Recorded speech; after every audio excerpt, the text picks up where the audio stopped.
Kumusta mga kaibigan? Tinatanggap ko kayong lahat sa aking channel, Kompetisyon ng Kagandahan sa Gabi ng Parangal ng mga Sikat na Pangalan. Ang Lean Women Awards, na inorganisa taon-taon ng mga alpabeto na education base sa buong mundo, ay natagpuan ang kanilang mga may-ari sa isang kahangahangang seremonya na ginanap sa Turkey sa unang pagkakataon ngayong taon. Nanalo si Engin Akyurek ng Man of the Year Award sa Women of the Year Award na inorganisa taon-taon ng Harper Bases. Si Tagbabuyak Ustan, na hindi kailanman binitawan ang kamay ng kanyang kasintahan, ay nakakuha ng lahat ng atensyon sa kanyang napakagandang damit.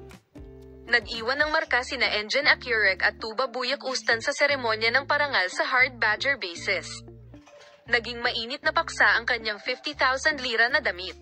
Sinasabing ang presyo ng napakagandang deep cut na damit ni Tagbabuyak Ustan na may mga detalye ng rosas ay 50,000 teraliters. Ang kahangahangang imaheng ito ni Tagbabuyak Ustan at Engin Akyurek ay lubos na pinahahalagahan sa social media. Ibinahagi ni Tagbabuyak Ustan, na tumanggap ng Actress of the Year Award, ang kanyang pananabik sa entablado. Hindi alam kung naisip niya na ang kanyang katanyagan ay lalampas sa mga hangganan ng bansa kapag sinimulan niya ang kanyang karera sa pamamagitan ng pag-arte sa mga patalastas sa mga taon ng kanyang universidad.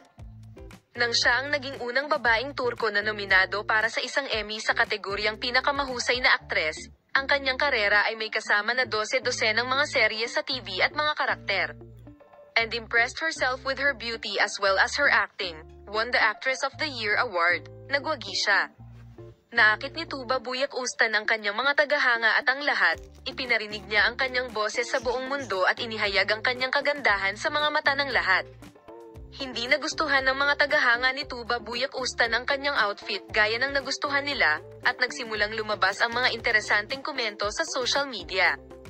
Minamahal na mga manonood, paalam na makita ka sa mga bagong video at bagong mga post mula sa amin sa ngayon.